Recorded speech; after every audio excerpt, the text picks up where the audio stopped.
Good evening, everyone. Welcome to On the Spot. My name is Mona Davids. Um, this week's panelists will include some very interesting perspectives on local, state, and national news and current events. So, without further ado, I want to start introducing our panelists for tonight, beginning with Mr. Seth Barron, who is an author and editor. Mr. Barron, welcome. Thank you for joining us this evening on the spot. My pleasure, Mona. Thank you. If you could please just take a minute and just briefly introduce yourself to our viewers who are not familiar with you. Sure. I'm a writer about New York City and state politics. I'm the managing editor of The American Mind, a website of the Claremont Institute. And my new book, which you can get on Amazon, is called The Last Days of New York, A Reporter's True Tale. And it's all about the last 10 years of New York City and the problems that we're currently facing. Thank you. Our next panelist is Michael Lange. Michael, welcome to On the Spot. Thank you so very much for joining us. If you could please introduce yourself to our audience. Well, first of all, I just want to thank you for having me on the show. As you said, my name is Michael Lange. I'm a New York City-based political organizer, but I also write about local politics and things of that nature on Substack. So if you ever want to check me out, michaellang.substack.com. I try and publish every 1 to 2 weeks, but it's a good place for alternative media and things like that. And I feel like I try and go into issues pretty deeply, but also like provide opinion commentary and things of that nature. So it's great to be on the show. Well, thank you for joining us. And last but not least, who many of our viewers now know is Michael Oliva. Michael, thank you again, as always, for joining us here on the Spot. And for you too, just please introduce yourself. As many know, Michael Oliva, president of Sykes Global Communications, and we're a public relations firm with offices in Manhattan and Suffolk County, and serving basically the tri-state area. Thank you. So usually what we do is we start off with local news, then we go to state news, then we go to national news. But for today's episode, we're going to go in the reverse, and we're going to start off first with national news. And as many of you know, when it comes to education advocacy, I have been very vocal for many, many, many years. And,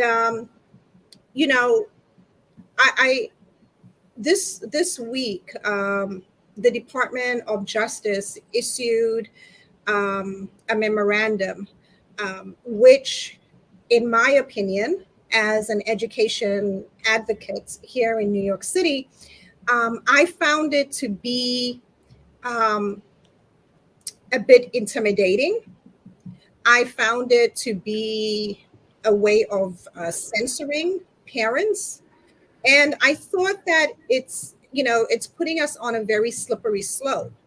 And one of the things also that came to mind that I said to myself, and I wondered to myself, if the Department of Justice had issued this memorandum, and we're going to show it to our viewers, but had the Department of Justice issued this memorandum during the Trump administration, all hell would have broken loose, because what it's saying is that,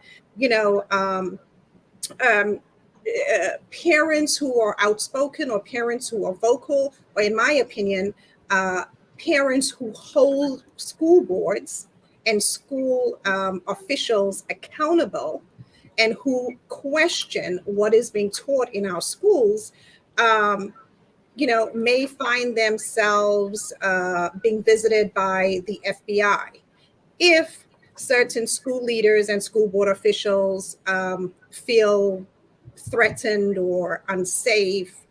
And to me, that is a form of censorship. and it's also a violation of our right to freedom of speech. But I'd like the panel's thoughts on this, and I'm going to start off first with you, Seth. Great. Listen, I mean, I would say this is not just a little bit intimidating. I would say it's outright terrifying. Essentially, the National School Board Association, who ever heard of this organization before, sent an official request to the Department of Justice asking the Attorney General to figure out ways in which he could define parents who attend school board meetings and maybe they get a little boisterous or yell at the people. How can they be defined as domestic terrorists? This was literally the question. How can the Patriot Act be used to suppress these voices and to go after them as like terrorists? I mean, this is just, look, this is exactly what the left warned us about 20 years ago with the Patriot Act, that eventually this would just be turned on normal Americans, just participating in democracy, just in the most regular way imaginable. And I think that's where we're at. I mean, this isn't just the start of a slippery slope. This is like skidding all the way down. And you're right. If this were under Trump, people would be turning out into the streets. But, you know, it's all going undercover. And it's horrifying. And I really hope that there's a significant pushback against it. Yes. Michael, or rather, I'm going to say Mike. What are your thoughts on this? Well, obviously, I'm not a school board, a parent. I'm not on a school board yet. I'm only 22 years old. I actually interpret it a little bit differently than I think you guys did. I think you guys are more taking it as like, this is against like parents who like challenge, aspects of curriculum, just want to have school officials held accountable. I kind of more looked at this as like a response, a response to some of, and like, I would not be inclined to disagree that like some aspects of the way they're framing this, saying it's akin to domestic terrorism is a bit hysterical. I definitely wouldn't disagree with that at all. But I also think that some of the message or like the message of this letter more relates to like how certain groups of parents and especially like right-leaning states are kind of reacting to things like, the whole controversy of like critical race theory and also like issues of masking in schools, like cultural issues that like, divide the left and the right in a pretty polarizing way. And I think this is more in response to some of the backlash that they've gotten from parents, which has been like very like, or I don't know if you guys seen videos or pictures, which in my opinion is actually kind of approached like the vitriolic level that, close to like what they're talking about. So I think this is more in response to that than maybe just like, your average school board concerns or things like that. But I wouldn't disagree that, the way they paint this might be a little bit, dialed up, but that's at least what I gleaned from the intention of this letter. Yes, interesting. We're going to come back to your points of view on it. Michael, what are your thoughts on this DOJ letter? Well, I mean, I feel like I have to quantify this every week, but I consider myself a liberal, okay? And I tend to agree with Seth in the sense that I feel like there's an authoritarian approach to this administration, which people on the left are buying hook, line, and sinker. I mean, suddenly it's, there's this unhealthy sort of relationship with the FBI and the CIA and the military, and suddenly people on the left are, they're for like extra spying. They're hook, line, and sinker for mandates without a lot of examination. We found out that there were FBI informants on the plot to kidnap that governor. It was more than half the people in the plot, right? Now they found out there was on January 6th there was an FBI informant on the scene. We don't know what we'll find out with that. It's troubling to me. It's troubling, and I do agree with Michael in the sense that yes, a lot of the conflicts that had occurred were scary and troubling, and we're all trying to keep everything under control and not have too much chaos between these two warring teams. And what I say about people who talk about censorship on Facebook or Instagram or Twitter or whatever, and an administration that's telling these companies to please censor people, like, yeah, it happens to them first, but then it happens to you, right? And then you're being censored. And I do tend to side on Seth's side, that I find it a little bit troubling. Yeah, it brings me back to the PEP meetings. I've attended so many PEP meetings in the past, I don't know, 12 years. And, I remember a few PEP meetings that we as parents, especially under Bloomberg and when Kathy Black was chancellor, where we shut down those meetings. We chanted, we shouted, we shut the meetings down. We were opinionated. We had signs, especially when it came to some of Bloomberg's policies. And the same thing happened under de Blasio. And when I read this letter, and I think to myself, good gosh, then, myself and so many other parents who were so vocal and in speaking up for our children's education, we'd be branded as domestic terrorists shutting down these meetings. So, I understand that when it comes to this, the issue of critical race theory, which, full disclosure, I do not support critical race theory, but that's a whole other conversation. There's a lot of passion on both sides, but this is a very slippery slope. And I think, when we look at what happened under the Trump administration, and if this would have happened under the Trump administration, then they would say it's a dictatorship. This is authoritarianism. But since it's the Biden administration, it's like, oh, okay.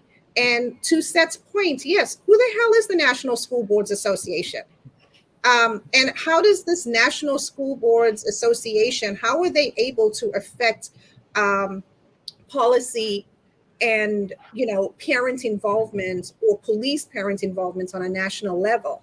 So, all I can say is that poem, I forget, they came for this one and I was quiet. Then they came for this one and I was quiet and I was silent.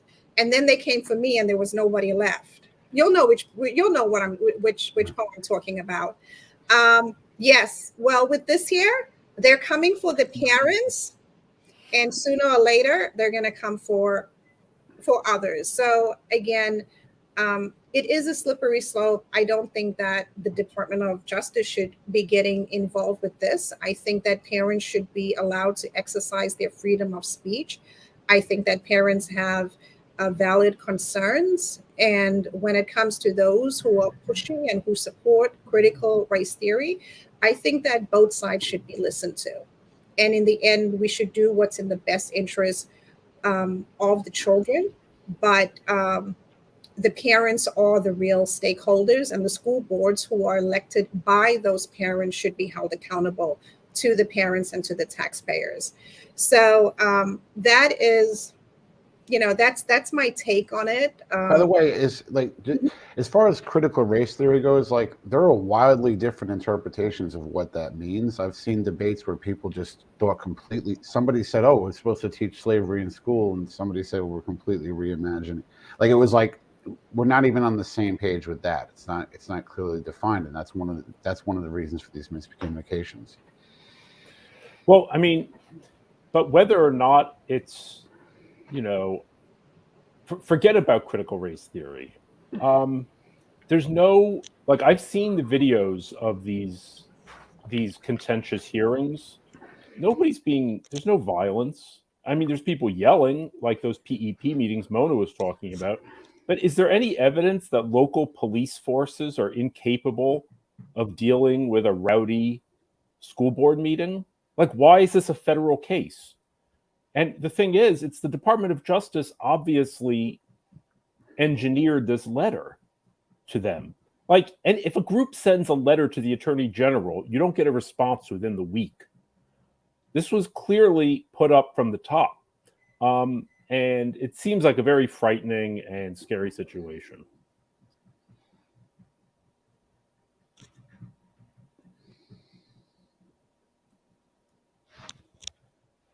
Mona, you're muted. Mona, you're muted. Yeah. Sorry, I just keep on coming back, and I keep on thinking to myself, if Donald Trump had pulled something like this, what would be the response? The outrage. I mean, I could see the teachers unions, everyone, how dare he, we do not co-parent with government. Like I could see that, this is parent suppression. This is going to also, this will impact communities of color and all of this stuff. And I'm just not seeing it. And to me, it's like a double standard or certain hypocrisy when it comes to the Biden administration. And I'm just going to use another example. When I look at what's happened with the Haitians at the border, usually the border is not a quick revolving door when migrants come over. But with the Haitians that started coming over the border, I've never seen, such an effective, system to turn them around and deport them immediately back to Haiti. And if that were done under the Trump administration, the outrage would be deafening. So I don't know, like I see these double standards, and I'm just wondering when people are going to start to question and hold this administration to account for some of the things that they do. I don't know if you guys have any thoughts on that. Do you see other examples, or do you think if this had happened under the Trump administration, whether it's this letter or whether what's happened with the Haitians at the borders, if there would have been a different response from the general public and the court of public opinion? I'll put you on the spot, Mike. I think with the Haitian thing would absolutely have been a different response. But I do think there is like a difference in like equating the Haitian thing somewhat with like what's going on in the schools. To be honest with you, if Trump was president, I don't think the Department of Justice would ever, be meddling in like with the school boards like this, because specifically this is like, at least in my opinion, I'm not saying it's right or wrong, but I'm just trying to like explain kind of where I think it's coming from, that like this is in response to like, right-wing culture protests around masks and critical race theory. And that's why you see this. And then if there was some type of like that if there was some type of lionizing cultural issue that was having Democratic parents up in arms with school boards or things like that, then that would be the only instance I think you would see the Trump administration get involved. And if they did, would people probably freak out more than how they're responding to this? Probably. Well, that's kind of how the media cycles are driven in America, for right or wrong, but it's just the reality. By the way, Mona, I do agree with you that there are a lot of double standards when it comes to Trump and our level of outrage. But to play devil's advocate as well, I mean, I talked to a lot of Republican friends who were so outraged by what happened at the border, who I think might have thought they were doing a good job about a year or two ago. So, it works in both directions. Also, I was kind of jealous of Michael's point about how like now liberals and like people, even people on the left are like now kind of more in bed with like the FBI and things like that. I kind of wish I thought about that, but it's true, and that is also a very troubling thing where it's like, you kind of go with the flow in that sense, and it can it's very slow. Because it's become about like your team over your ideology at this point, right? And I think, well, we can get more into this later, and that's one of the problems with the discourse in general. Well, in addition, I mean, for the last few years, the left has been like, all we heard under Trump was, oh, the intelligence community says this, the intelligence community says that. We have to trust the intelligence community. Well, this is the intelligence community that the left for 50 years said were just like Nazis and like totally evil. I mean, similarly, we used to hear the left talking about money in politics and the billionaires running politics. Well, now all the billionaires give money to the Democrats, and we stopped hearing about that. So, Right. Wait, Yeah. slight addendum to that. Hmm. The Wall Street billionaires, I think, still for the most part back a lot of Republicans. It's more like the issue that comes with like the big tech billionaires that fund the Democrats. A lot of Democrats, especially, or besides, some progressive standouts or whatnot, they're very much silent on big tech, things like monopolies or whatnot. So I think that's kind of where, that silence can be conspicuous to donations. You can look at the FEC documents. The Democrats got 50-1 like billionaire money, including Wall Street. This is all like Chuck Schumer's and the Clinton Chuck Schumer way. They've like changed the Democratic Party to be like essentially the Wall Street Party. I mean, you can look it up. I mean, Look, it's that. Let me say this. I do feel that, and I was sort of saving this for the next letter because I had a bigger point, but I think to Seth's point, yes, the Democrats are the party of the establishment now. I forget who the gentleman's name who wrote "What's the Matter with Kansas" was, but he made a point that he lives in like the richest city in Kansas, which may not be that rich, but there's a lot of wealthy people there, and he said half of them used to vote Republican, the old school like Republicans, and they all vote Democratic now, and you're starting to see sort of a it's an elite versus sort of everybody else thing, which is why people of color did move to the right, not just in the last election, and maybe not that significantly among the black people, but they did move that way, as well as Latinos, because there's a feeling that there's this party that we keep voting for them. They're not really helping us in any way.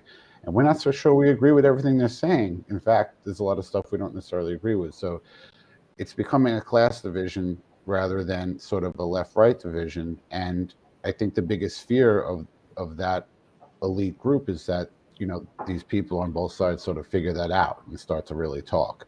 And maybe that's where we're headed, Yeah, no, I think that the Democratic Party, in my opinion, and I would call myself a moderate Democrat, is the party of the establishment. And I think because that is the case, I think that's part of the reason for the rise of factional groups such as Democratic Socialists of America, because it's like one side is fighting the other side, but they're all under this Democratic tent.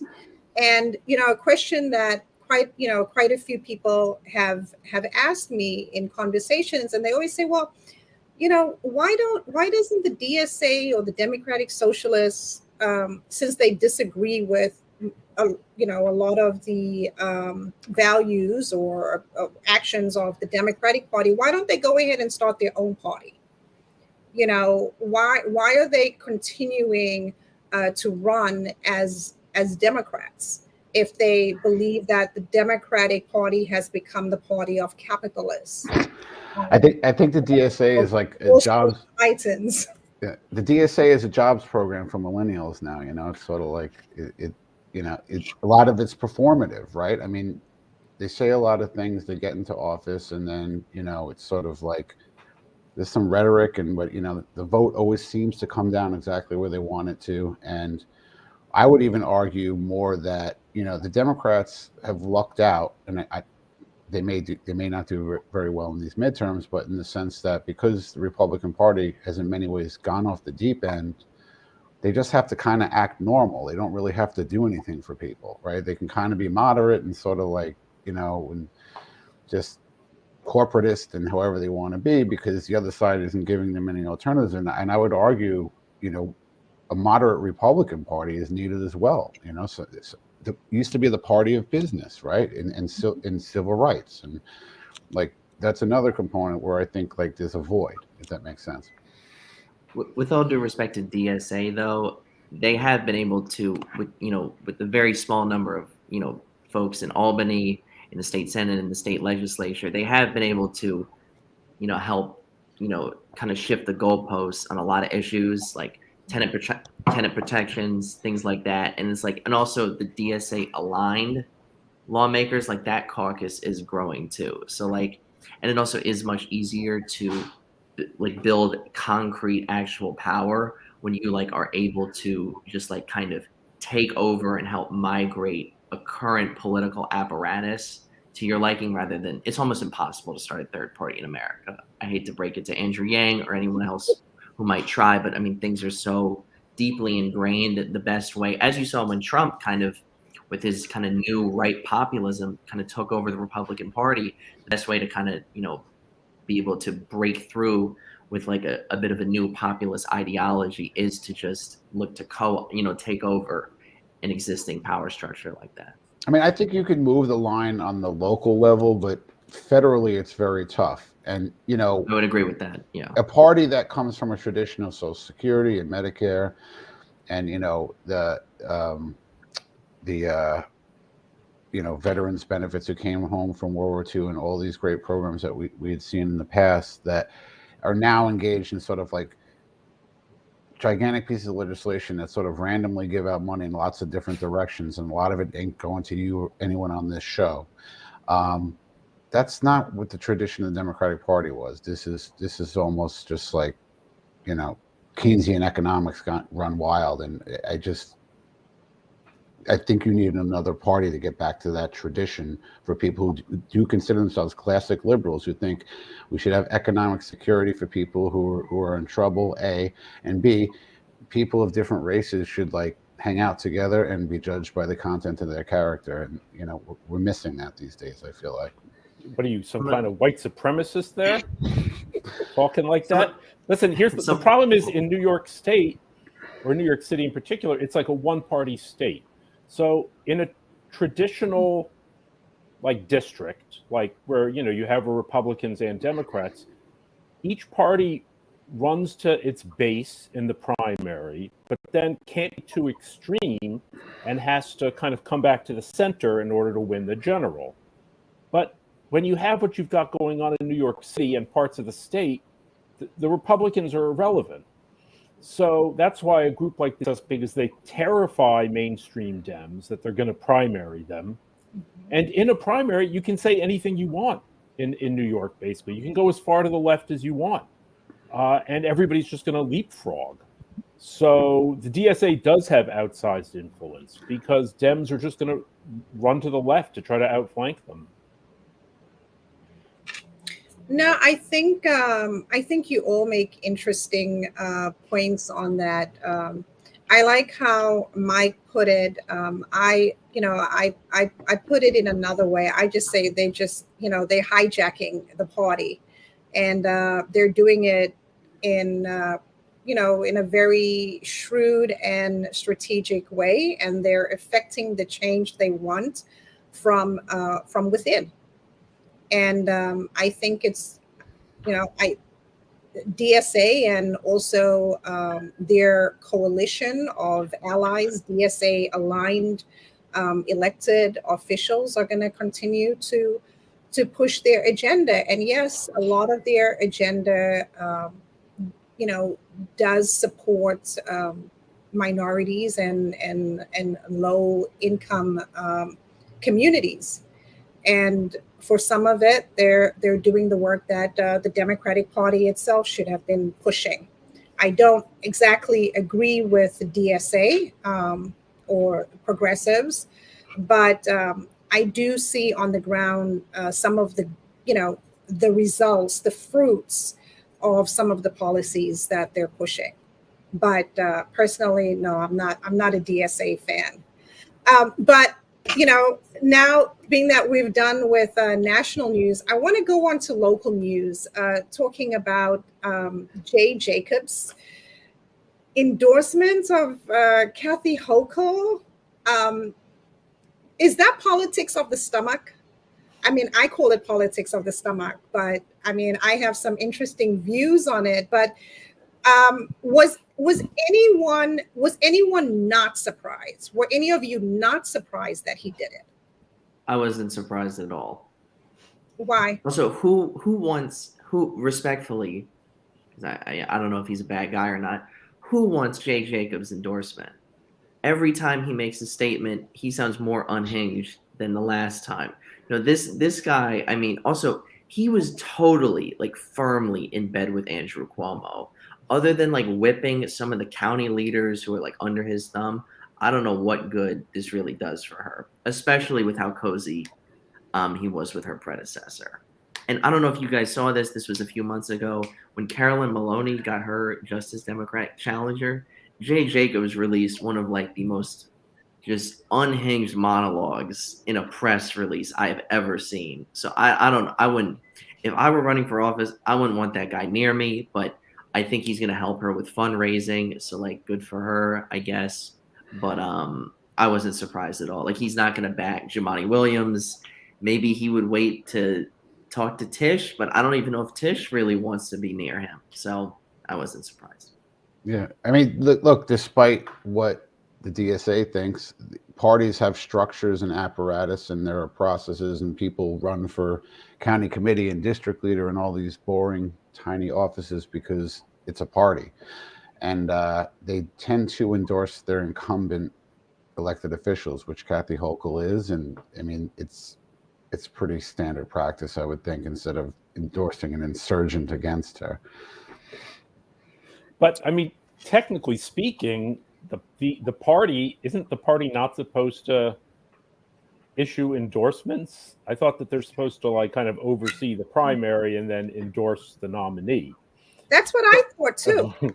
But they do this all the time. This is New York State. I mean, come on. Right. I mean, they're, whatever Jacobs does not mean that, people within the party will. What is a primary? It's an organization of party officials, of members of a party, right? So, but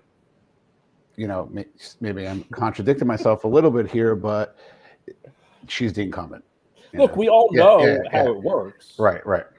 But I mean, look what they're doing in Buffalo. Like, they were too lazy to, like, support to let the incumbent run, like, a real campaign. So somebody else it's ultimately on him, though, right? He has to say, "I'm running a campaign." Yes.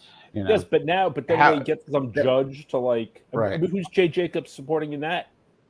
Is he supporting the nominee? I think he's basically the Republican at this point. So. Right.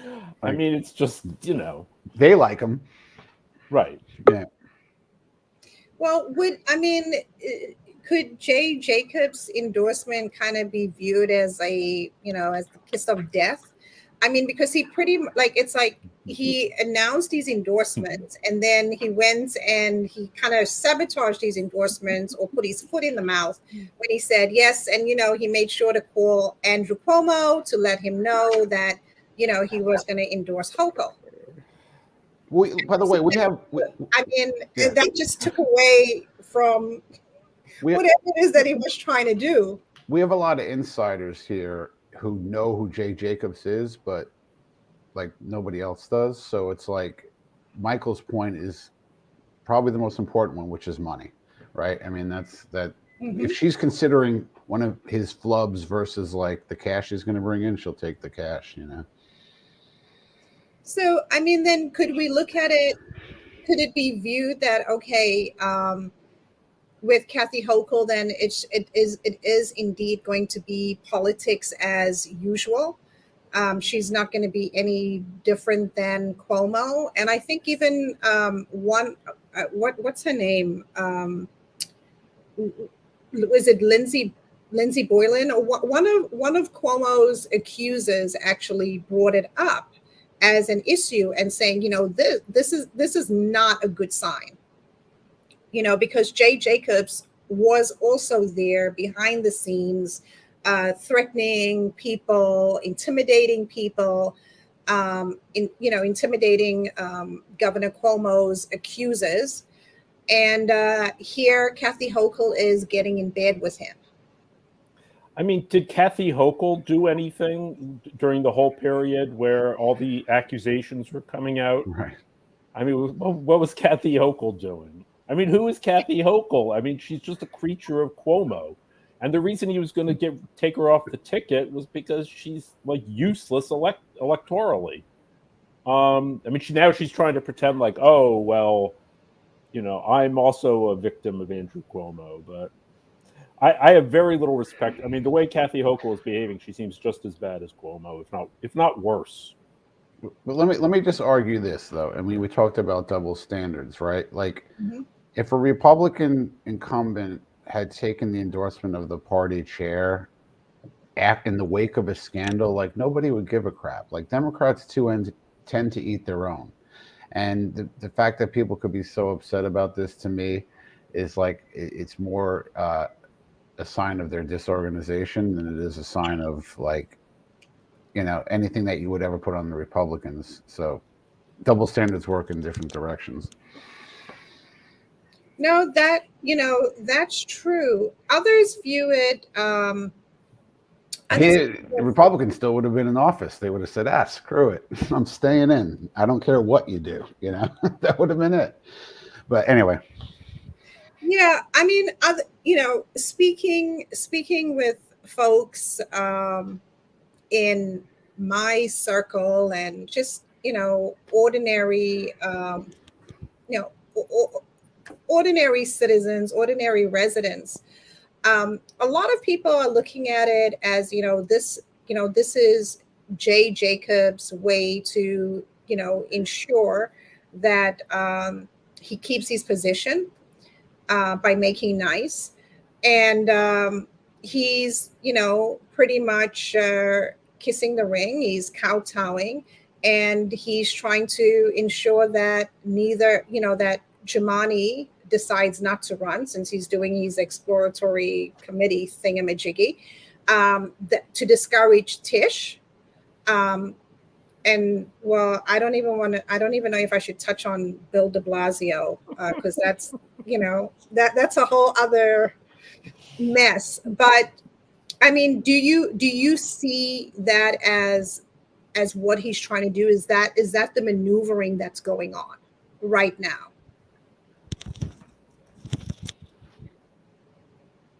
I think they're scrambling a little bit. I think Kathy Hochul is scrambling because every few days there's a new story about like Tish is really thinking about running. Her decision's coming soon, and she is such like a kind of a heavyweight candidate given her electoral history, given like the historic nature of like if she ran for governor, kind of what that would mean. But also, so I think Kathy Hochul, because again, like not a lot of people know who she is. She doesn't have really a downstate base. She's really like, especially she's having like fundraisers every single day. She's kind of willing to like bring anyone who is even remotely interested into her tent, including someone like Jay Jacobs, who, might fill the campaign coffers, but, he's part of that establishment that, in my opinion, has got to go. But I mean, in campaigns, though, as you know, Michael, like you don't turn down a lot of endorsements unless they're like, truly hurtful. David Duke, yeah. Right. But, and you're right about Tish, though. I mean, Kathy Hochul's a white woman. If Tish would have run, all those white women who drive so much of the Democratic Party, they're going to be with Tish, right? Like that's a big loss of her necessary base as far as institutional power, and she's got to be in a lot of fear of that, Oh, absolutely. I mean, this is Tish's race. I mean, I don't think there's anybody who doubts that. I mean, is there anybody who can, come close? I haven't heard anyone. I mean, I don't think Jumaane has got that kind of heft, So certainly Kathy Hochul doesn't. I mean, yeah, I think that would just be like Tish would just like wipe up the floor with her. So. Yeah, I agree with you, Seth. I mean, in my opinion, this gubernatorial race is Tish's race. It's to me, one with Tish's history, with Tish's track record, with Tish's, her, how's the best way to put it?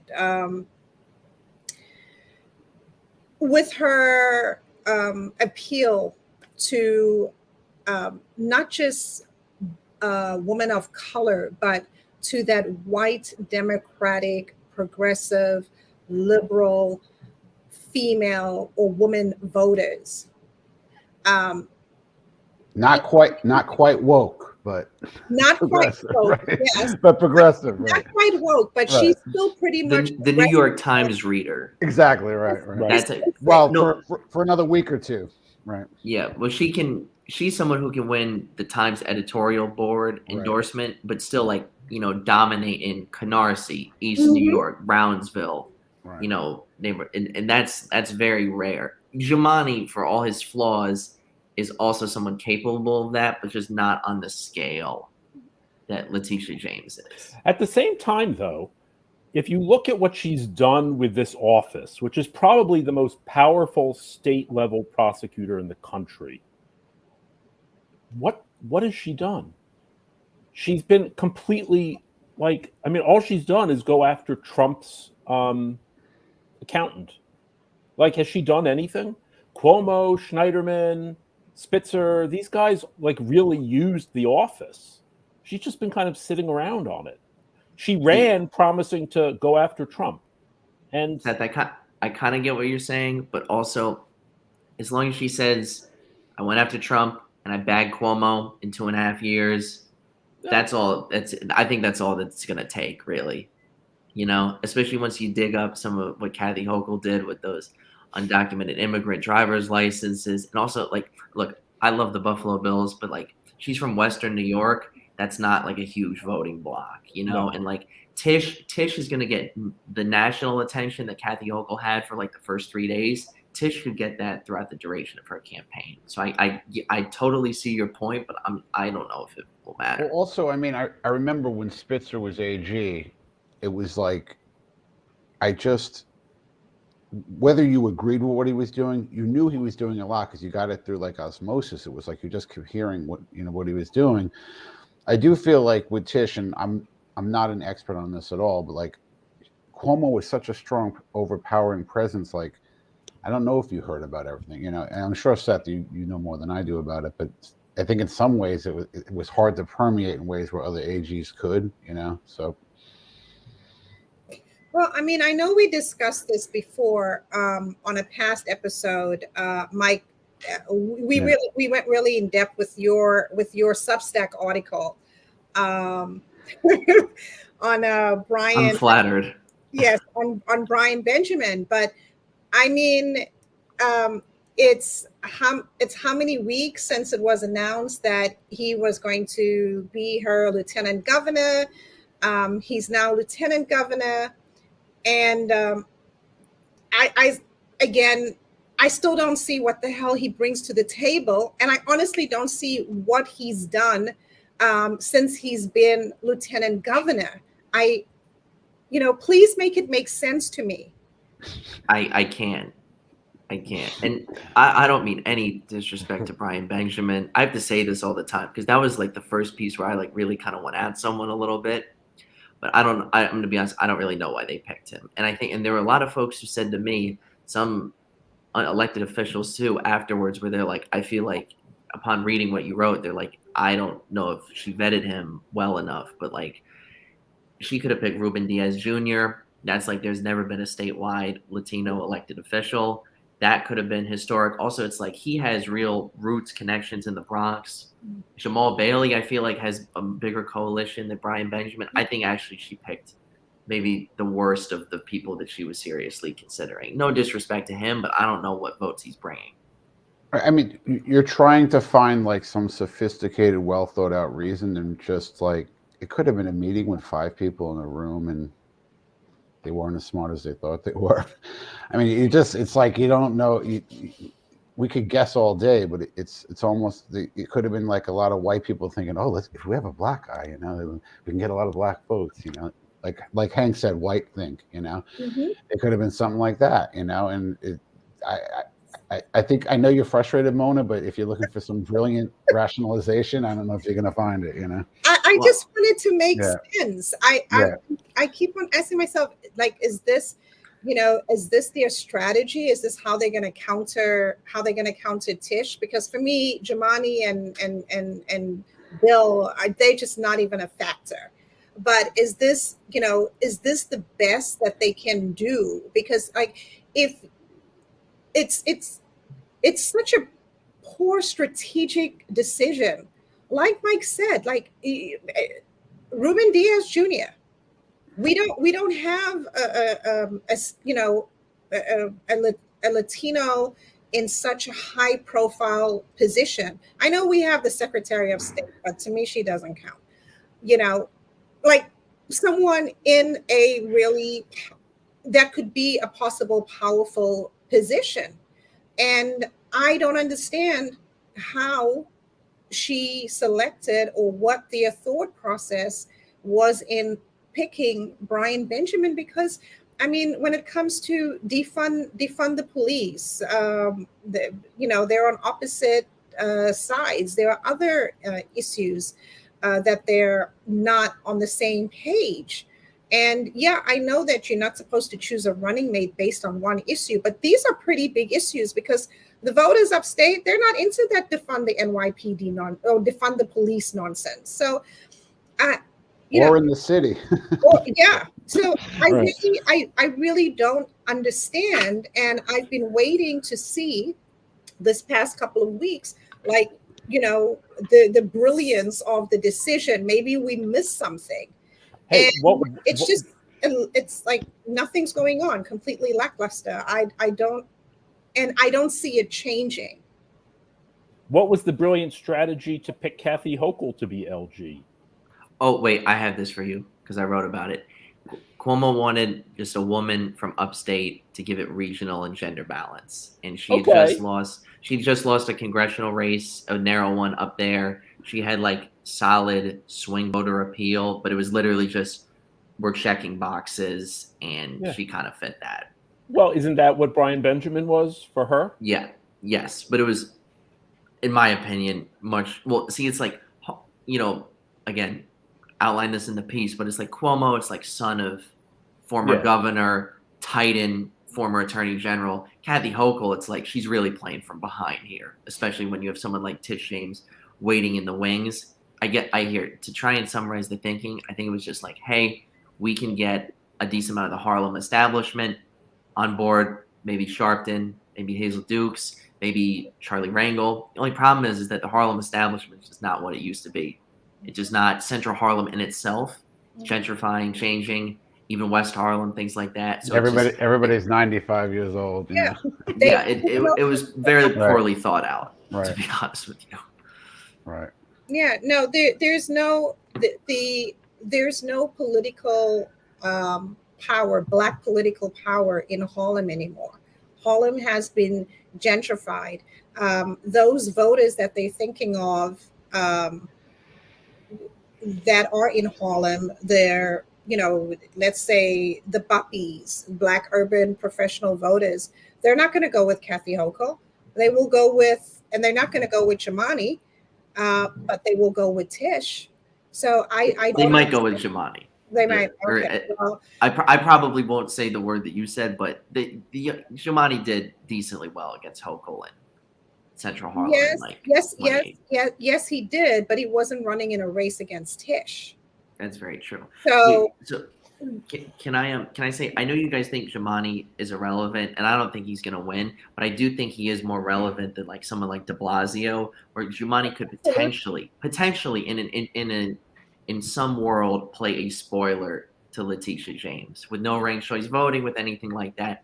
I could see him potentially making a little bit of a dent and then letting Hochul win with a plurality, or I think that's a possibility. But I think De it's Blasio, also, it's like, sorry, you go. No, Michael, sorry. It's also a Democratic primary. It's not just race. It's like if he's running as the lefty and they're both running moderate in a Democratic primary, it's not out of the question, right? I mean, these things, he got 49% against Hochul one-on-one, so. Right. No, I would agree. I wouldn't say that Jumani's like a non-factor. I think he's like kind of ridiculous, and I think he's like, I have my issues with him, but he could certainly be a factor. I mean, I saw your tweet like, today. oh, okay, that's like the Brad Lander vote. Right. There are a lot of, he could get a lot of white liberals, like people who think that Tisch, sold out on Atlantic Yards, things like that. Yeah, I mean, that's there's a whole, Oh, there's a wow. whole history. That's like, yeah. I think that's who he gets. Yeah, white liberals. I'm thinking, Jumaane could hit Tisch for how Tisch took Cuomo's backing for AG, and then that kind of kneecap Zephyr Teach out. I think that could potentially happen. But I do think Bill de Blasio, if he runs, it's like we're taking, I don't know if you guys gamble or whatnot, but we're taking like over under like 7 or 8% for him. Bill de Blasio has 10 weeks left to raise funds. And, he has to keep his bag open. And that's the only reason he ran for president. That's the only reason he's going to run for governor, is to solicit contributions before he has nothing left to sell. So, that's my take on that. So considering the New York Times story that came out yesterday, do you guys think that de Blasio will actually, I know he ran for president. I know I shouldn't even be asking that question, but seriously, the rest of the country didn't exactly know who Bill de Blasio is. And so that's different. But here in New York City, and particularly in New York State, especially upstate New York, they're not fans of Bill de Blasio. I mean, the big boogeyman is, the Senate Democrats or the state legislature is trying to make the rest of New York be like New York City. Bill de Blasio is the boogeyman. That's like the best fear mongering word that they can use. They're gonna, it's gonna be like New York City. Do they have to though? Are they fans of him? And you have to get your own base if you can't. Well, his base has left him. His base has left him. There's no reason to attack him. I mean, he wouldn't win an election here, right? Like, so I'm not sure how. Did you guys see the quote in the article where it said Osama bin Laden is more popular in Suffolk County than Bill de Blasio? I mean, that was pretty unbelievable. No, it's amazing. I mean, he's gotten a little bit of credit for his "I don't give a crap" attitude lately because he knows he's leaving. But other than that, he's not doing well. So, do you think that he'll actually run? He better act fast because, like I said, after January 1, he's got nothing to sell. Okay, understood. So, just continuing on. But just to give you, I think I might have said this before, but a good perspective. I'm in Suffolk County, and it was one of those de Blasio ads, and they said, "Do you believe that in New York City, they take your public taxpayer money and they give it to candidates that you don't agree with?"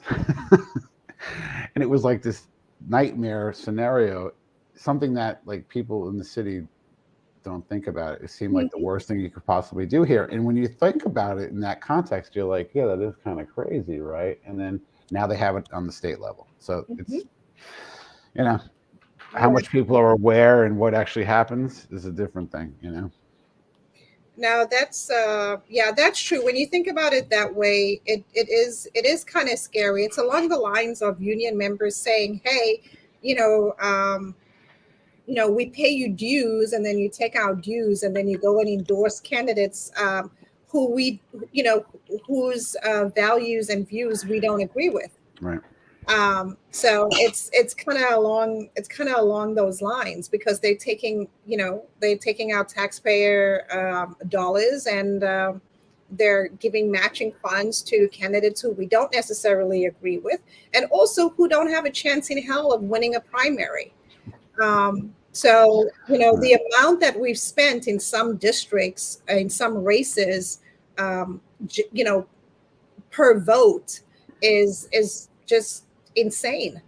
This is a side thing, but Jumaane got $1 million today in matching funds. Yeah, I saw that. He doesn't have a race.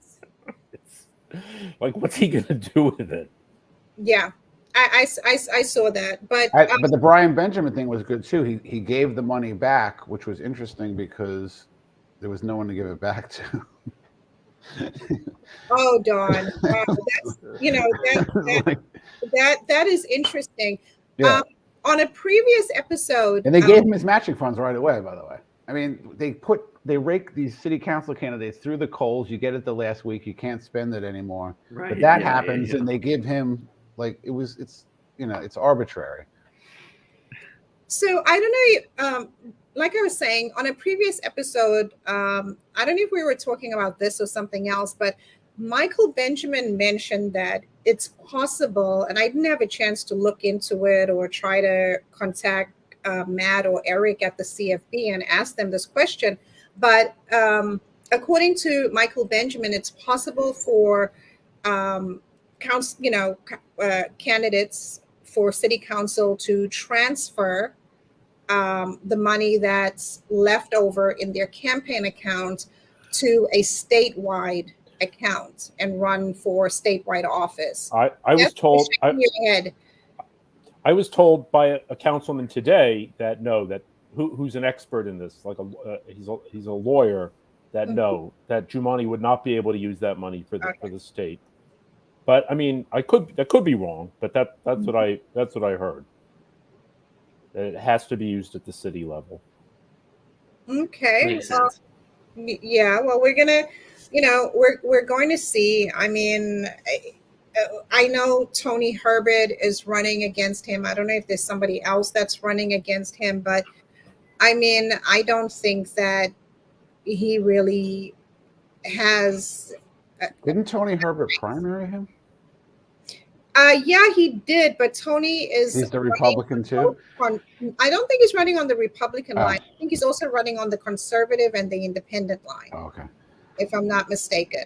So, but still, like he really didn't need those matching funds.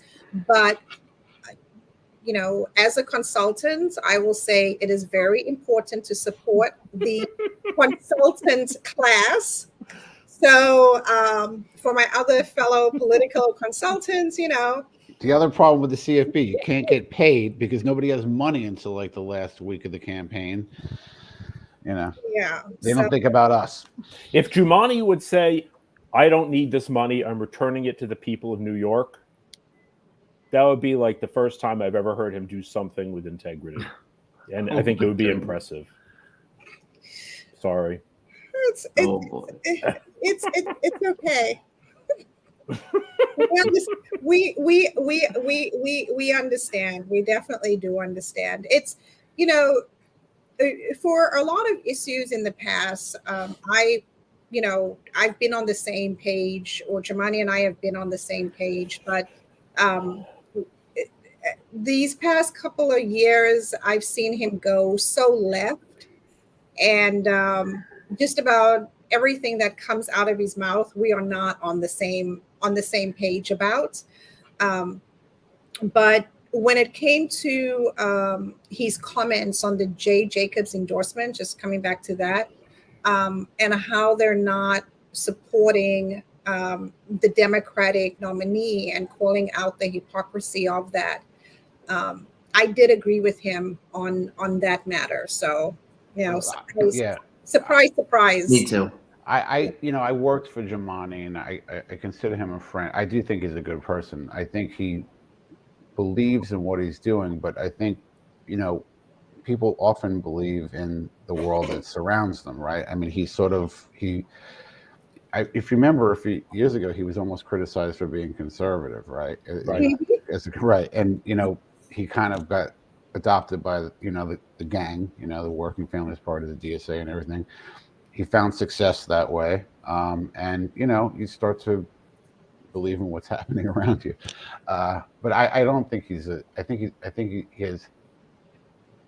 he's a good person. I never had a sense that he wasn't, I don't agree with a lot either. A lot of it has to do also with, the echo chamber, and the bubble that people find themselves in. So if you're in a bubble and everybody looks at things the same way and they agree with you, right.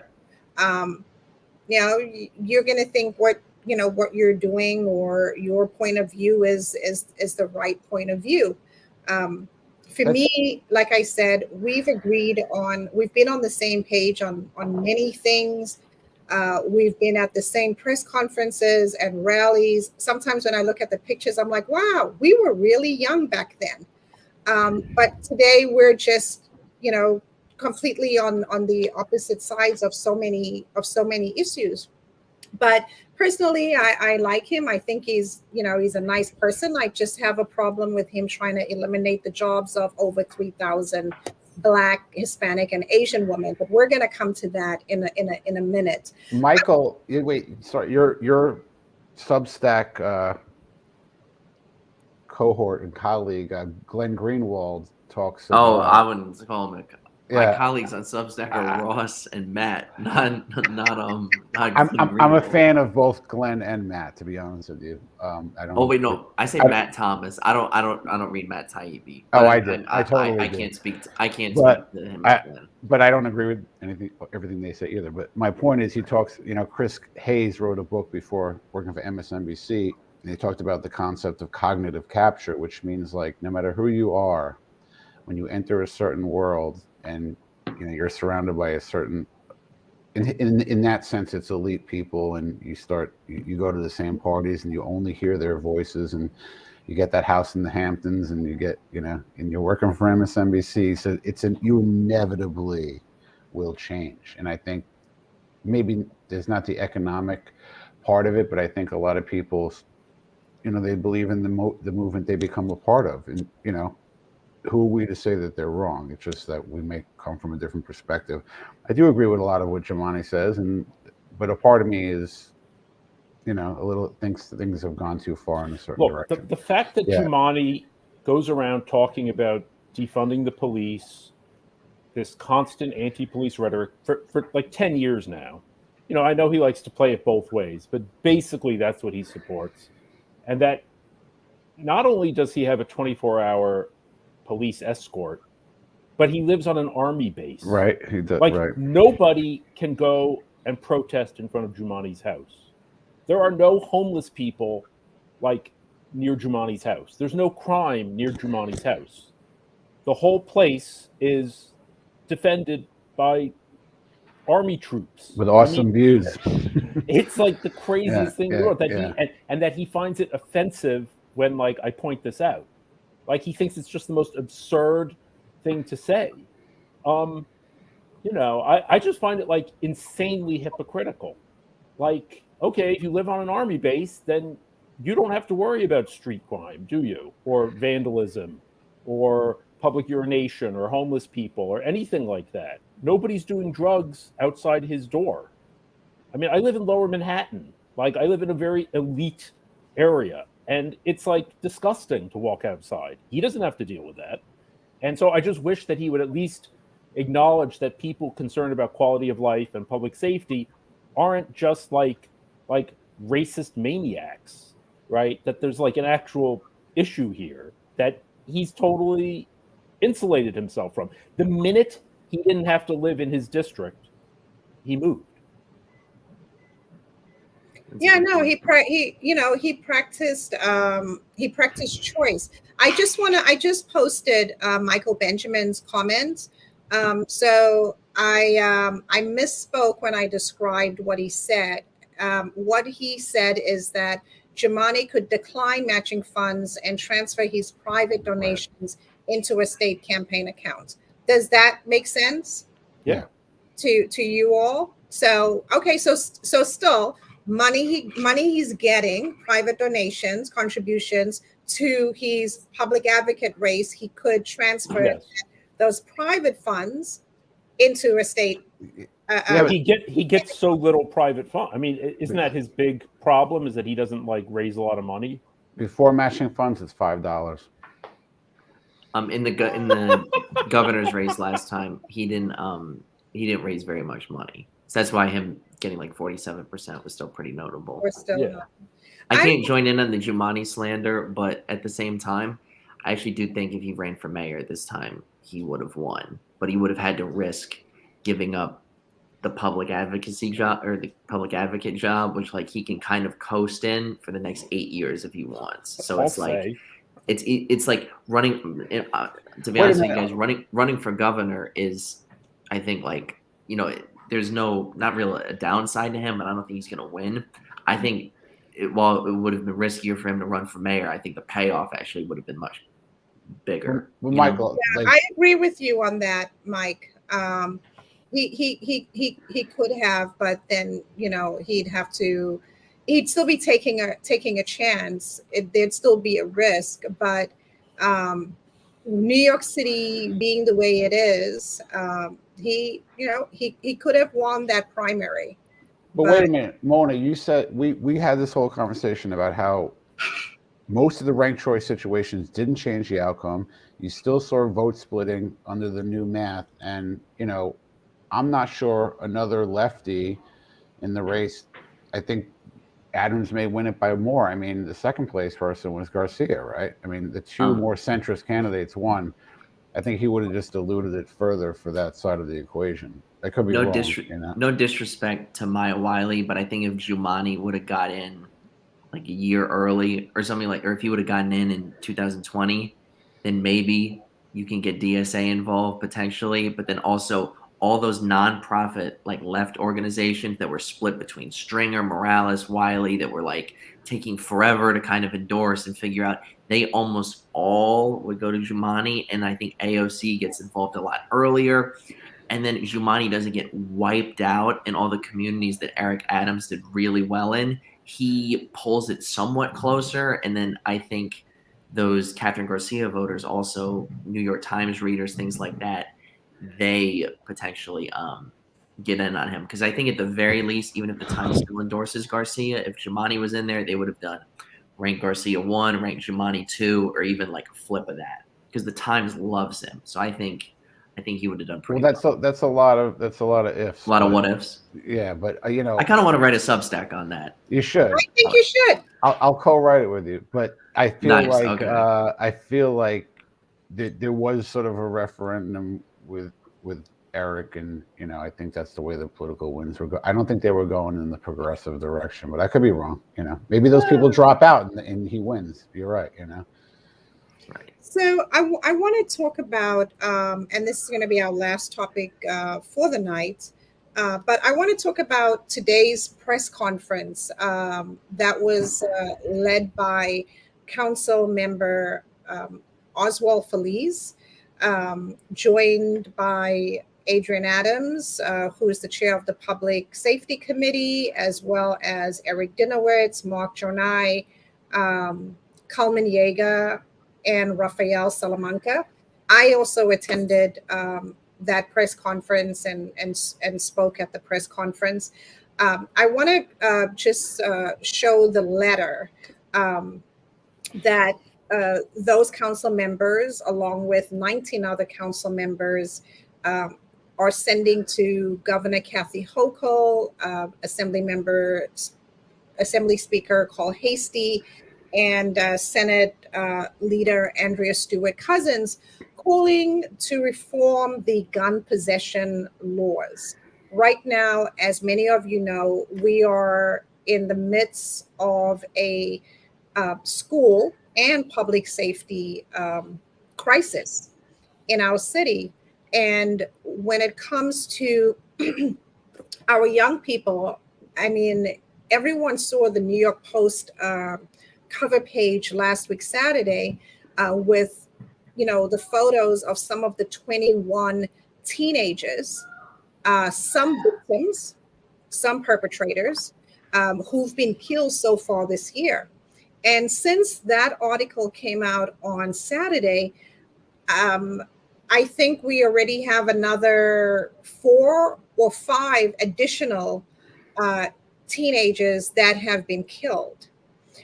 Fortunately, not included is the young lady, Kayla Sobers, who was shot at the park near to her school in Cobble Hill, Brooklyn.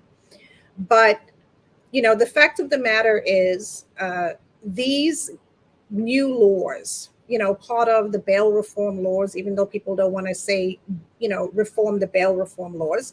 But the laws regarding gun possession and, not allowing judges to have the discretion to detain, I guess I'll just say it, detain the criminal, because if you have a gun, you don't have a gun to do anything good. You have a gun to hurt someone. But to detain the perpetrator, whoever is in possession of the firearm, especially when it's teens, has become a problem, because there's now a revolving door where if a teen is arrested with a firearm, they're transferred to family court, and of course they're released. But even if they weren't transferred to family court anyway, and as an adult, they're still going to get released under the current laws as they stand. But with the teens being released through family court, what we're seeing is a rise in gun possession charges by teens, and then they go out and they commit more crime, or somebody actually takes care of them and shoots them dead. Yep. So I just want to post this letter so that we could look at some of, take a look at the letter, as well as look at, where is this letter? Okay, it's not posting for me, but you all have a copy of the letter. Okay, here we go. I can't see the second page, or if we could make it larger. But, the signatories to this letter include, quite a diverse group, from Eric Dinowitz in Riverdale to Coleman Yeager in Brooklyn, in Borough Park, Rafael Salamanca in the South Bronx, Adrian Adams in Southeast Queens, and others. I don't know how many Manhattan, are there any Manhattan members on here? Just Adonis. Yeah. That's quite interesting that Noah Helen Rosenthal. Well, Helen Rosenthal has gone completely off the deep end in terms of wokeness and all of that stuff. So that doesn't surprise me at all. We got a lot of outgoing members here. Yeah, and then a few speaker. That's a very good point. But also, I mean, what you see here, right, is what my point was earlier, which is there was a new coalition around Eric Adams, right? You had basically Black voters, Latino voters, white ethnic voters, Jewish voters. That's exactly what's on this letter. You have Latinos, Black voters, white ethnic voters, meaning Albanian for Joe Nye. You have Justin Brennan, you have Vallone is Italian, and then you have a few Jewish council members too. Dinowitz, you have Yeager. The coalition here is a class coalition. It shows that these voters do not necessarily agree with what the progressives in the Democratic Party are trying to say they agree with, because these council members are getting calls from their constituents saying we don't want people with guns on the streets. This is like the Ed Koch vote, right here. But as Mike pointed out, a lot of these people are going to be gone. This is terrific. I'm so glad that they put this out. But here's the problem: it doesn't matter. Look at who's going to be the next Manhattan DA. Alvin Bragg has already said that he doesn't think that people should be prosecuted for carrying guns. I mean, this is what he said during his primary. I mean, and that's bonkers. Yeah, that's guys. I'm gonna go on record here and say that I do not support this bill. Just so I'm not just sitting here silently. I just want to make that. We want to know why. We're just analyzing. We can But for stuff like DAs, right? It's there's laws and there's a legislature. You have city lawmakers, you have state lawmakers who can change laws. It's not up to them to arbitrarily decide, I'm not prosecuting for this, I'm not prosecuting for that. They do it all the time. Yeah, right. And police are out arresting people. We're clogging up the courts. for something that you're not going to prosecute. Like all these people who always run for DA who have elected office, you should have changed that law before you ran for DA. Now, if we're talking about a ticket for marijuana rather than arrest, yes, that's more within your reasonable discretion. But serious crimes, no, you can't just arbitrarily do that, because you're actually breaking the law, and you're the top lawmaker in the county. Mm-hmm. So, Mike, I want to hear your views on this bill. You say on this letter and this, their request to reform, that particular part. I'm just not really in favor of, like, I get the intent behind this, and as someone who doesn't deal with gun violence on a daily basis, you can say that, like, my lived experience might make me, naive to such a point. But at the same time, I just don't really believe in it, imprisoning 16 and 17-year-olds for gun possession charges. I just think it goes deeper than that, and we should look to address it in a much more, like, holistic way. I just think it goes beyond that. And also with the state of our city prison system, I can't, trustfully hand over these children and know that they're not gonna, that something bad isn't gonna happen. They wouldn't go to Rikers. They wouldn't. Council members that sign this, many of them, I consider some of the more cynical actors in the city. And I just and it's kind of just like, if your ally, if there are a lot of folks that I agree with and I trust their word, and there isn't a single one of them that signed this too. So that also kind of plays into it. But also, look, I feel exactly what you're saying. Like, there's a part of me that instinctively, I don't, and I feel like there's a lot of things that we should not detain people for that we're detaining people for right now. A lot of things, right? Like what? But for just all sorts of different offenses, right? Like what? In this country, there are people in jail for drug offenses. I'm talking about New York City. Right. Turnstile hopping. Almost nobody is detained for that in New York City. No. See, I'm gonna tell you just straight up. If I hop a turnstile, I get the $100 fine. If someone that is darker than myself does it, there's no telling what I'm like. But I've seen it. There's no telling what's gonna happen. I was making a larger point, which is like, you said children, but some of a lot of these people are men, and if they feel like there are no consequences, they sort of will go back out on the street. But I do agree with your holistic approach, but as Mona and I have talked about with charter schools, like, there are parents who, like, they're not on the 20-year plan. It's good to have, like, programs and do all these other things, but they're concerned about their safety, like, right now. So I definitely see both sides of this. My only point was not whether I was supporting it or not, to say the coalition is sort of interesting. What you're told people think and what people may actually think, and why you sort of see people of color moving slowly but somewhat more conservative. They said Queens now is more Republican than it's ever been, and it's not because of white people.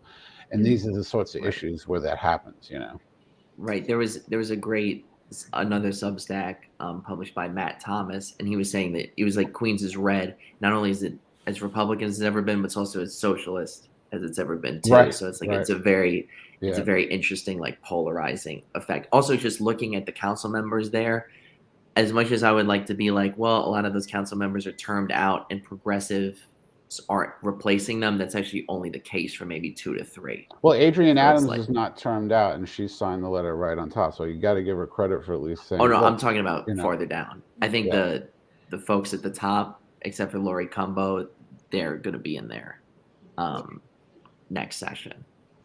I also, I hear what you're saying, Matt, and for me, I'm also the mother of a 13-year-old young Black man, an 8th grader.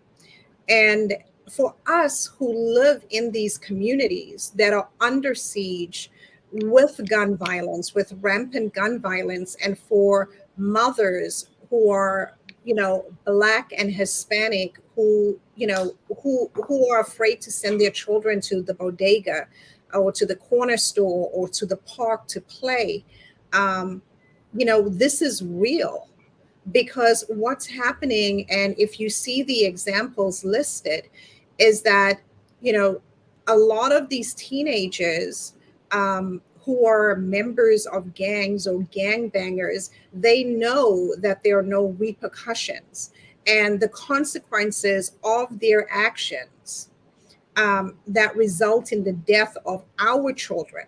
Because for me, as a Black woman and as the mother of a young Black man, I'm not worried. I'm not afraid. I'm not concerned. It doesn't even cross my mind that my son could be shot by the NYPD. That I'm not. I don't even have to worry about that.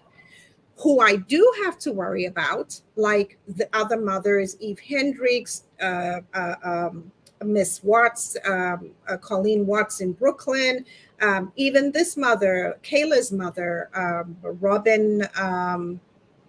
Nadine Sobers, the mother of Kayla Sobers. What we have to worry about is our children being shot by these other teenagers who are also Black and Hispanic, who are going through a revolving door in the criminal justice system and are being let out after numerous gun possession charges and other charges, knife possession, machete possession, assaults. And because they're young, because they're teens, they're released. And that's a problem, because the fact of the matter is, on these streets, the gangs are pretty much eating up these young teenagers, these young Black and Hispanic men. And the gang leaders know the law just as well as we know the law. And they know that there are no consequences for these kids. So you have young people who are parts of gangs who are having wild west shootouts on our streets, who are killing our children. And, when they're arrested with firearm possession, they're let out. And then they come out and then they shoot up some more. They kill somebody else's child. Or in the case of this other one that is cited in this letter that had so many gun possession charges, and then he came out again, and then he shot into a crowd of 40 people and killed the father of two young children. So we have two young children who now don't have a father, because that 16-year-old who has multiple gun possession arrests was let out through the revolving door known as family court. What we're saying is, don't put them in Rikers or a place like that, but put them in juvenile hall, because many of these teenagers who have gun possession charges, they come back out into the streets, and then they too, a week later, 2 weeks later, they become the victims because they're shot through retaliation shootings. So, I understand, Mike, what you're saying, your point of view. I think that you should also understand the point of view of those of us who live in these communities who are under siege and whose children are dying in the street because of these laws. We cannot continue to put, and I'm going to be blunt, and I can say it because I'm Black, I'm a woman, I'm a mother. We cannot continue to put criminals before victims. We cannot continue to put these teenagers who are going down this wrong path, we cannot put them first before our children, before our communities, before our mothers, our sisters, our sons, our daughters. We have to put the safety of our children and our communities first, and we shouldn't be held hostage and under siege because of these laws. So I mean, I know we're probably going to agree to disagree on this matter, but could I suggest? I mean, have a conversation about it. But I do respect your position in not supporting it. I just want to give you the other perspective on it. As I respect yours. Yeah. Well, I don't look. I feel like people on the left often talk about the lack of rehabilitative action in prison. I hope Seth doesn't yell at me, but I think there's a middle ground here, right? I think like if you do go to some sort of juvenile institution, that's where the therapy should really be beginning. You know, you don't throw them in Rikers. It's not a jail where you're in fear all the time, and sort of like really sort of do your intervention there and try to start them on the right road there. So maybe there's an alternative that's not jail, and it's not, oh, let's just stick them out the next day. And it's sort of like, hey, let's try to handle each case the best we can. Can we get the parents involved? Can we get their pastor involved? Can we get whoever involved and see what we can do to help people out, you know? Yes. So, you know, so I want to end it by saying this. I think that we can all agree that our city is in crisis. We do have a school safety crisis. We have a public safety crisis with everything going on in the schools right now, with the stabbings, today's stabbings, the slashings, the shooting incidents around the schools, you know, and all of this just within the 3 weeks that school has, you know, the new school year began. We're seeing quite an increase in these incidents. And, you know, today's most recent incident at Fannie Lou Hamer High School, where the student was stabbed multiple times in the stomach, in the library at the school. It's just another example of our city under siege. And, you know, while I know that we have a mayoral race coming up, there is a race. We have Curtis Sleewer running as a Republican. We have Eric Adams running as the Democratic nominee. The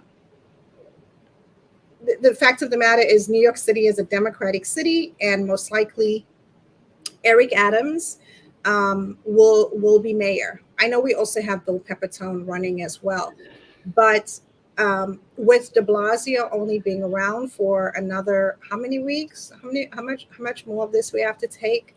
You know, we need answers. You know, we need answers. We need a plan. And for our viewers, this Sunday there is a rally at City Hall Park. It's the school and public safety rally, and at this rally, we are going to have some of the mothers whose sons have been shot and killed this year and last year due to rampant gun violence in our communities speak out. You know, this rally, we're also going to address, you know, the horrible increase in Asian hate crimes as well. And, you know, other assaults and rampant lawlessness that we're seeing here in New York City. And also, we also plan on talking about, you know, the attacks, or rather, you know, the issue of mentally ill people, mentally ill homeless people, and that crisis, and how, you know, what can we do about it? And we're going to have some demands for our elected officials.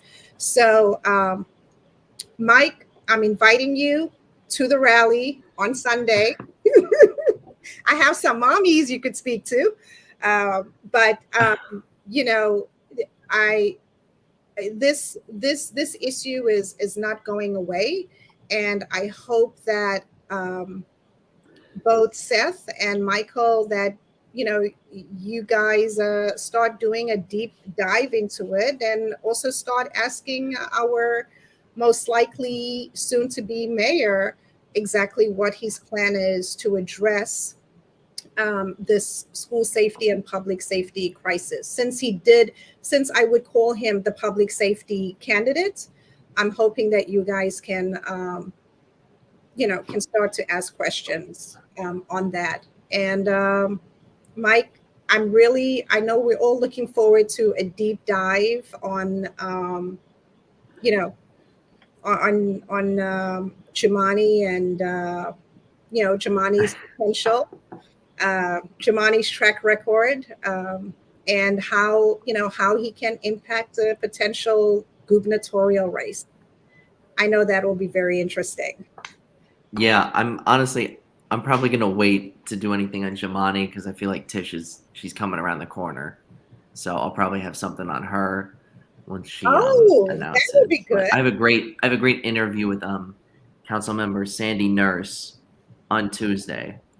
She's not a council member yet. She doesn't identify as a socialist, but she's anti-capitalist or incoming council member. I mean, she's this is the best kept secret is that she'll be a council member come Jan 1 of 2022. But okay. she's not a socialist, but she's someone who says like I'm an anti-capitalist, whatnot. But I mean, she won, she's a libertarian. Cypress Hills. Ocean Hill, Brownsville. Yeah, precisely. But, I mean, so she's also someone who kind of beats back on the narrative that like leftists can't win communities of color, things like that. It was wonderful to talk to her. So I do hope you guys definitely check it out. No, we definitely will. So you do think Tish will run, Mike? You do think Tish will run? I don't think. I think your AirPods. I think his AirPods are dead. Oh yeah, they died. I'm sorry about that. That's okay. No, I was saying. So do you think Tish will run? Yes. Seth, what's your take? Do you think Tish will run? Yes or no? Absolutely, yes. Michael? I think that she has a lot of people around her, and they're all talking to her, and they all want the same thing. Okay. Well, again, listen, I'm all about full disclosure and being transparent. So if you've watched past episodes, you guys know I'm Team Tish. So no, I mean, and she she has never lost an election, including when she didn't run as a Democrat against the Democratic candidate. Yes, precisely. Right. Working families. Right. Yeah, so she did it. Never to be underestimated. That is true. And remember, they used to always try to redistrict Carolyn Maloney up more and more into Harlem, and she kept winning. There are people who have good political intelligence. So, indeed. Yeah. So, gentlemen, thank you so very much for joining us on the spot. I hope I didn't put you guys too much on the spot in my questions. Mike, I hope you're going to come back. If you'll have me back, for sure. And join us again once we also know who all is running for governor. Seth, thank you for joining us, and enjoy hearing your perspective on things. Yeah, it was a pleasure. Yes, no, and I also hope to have you back too once we know exactly who is running. We're going to have a very good time analyzing how their campaigns are going. And Mr. Oliva, as usual, thank you so much for joining us. You're awesome. And to our viewers, we'll see you next week on the spot. Be safe and be well. Thank you. Night. Take care, you guys. Good night. Good night.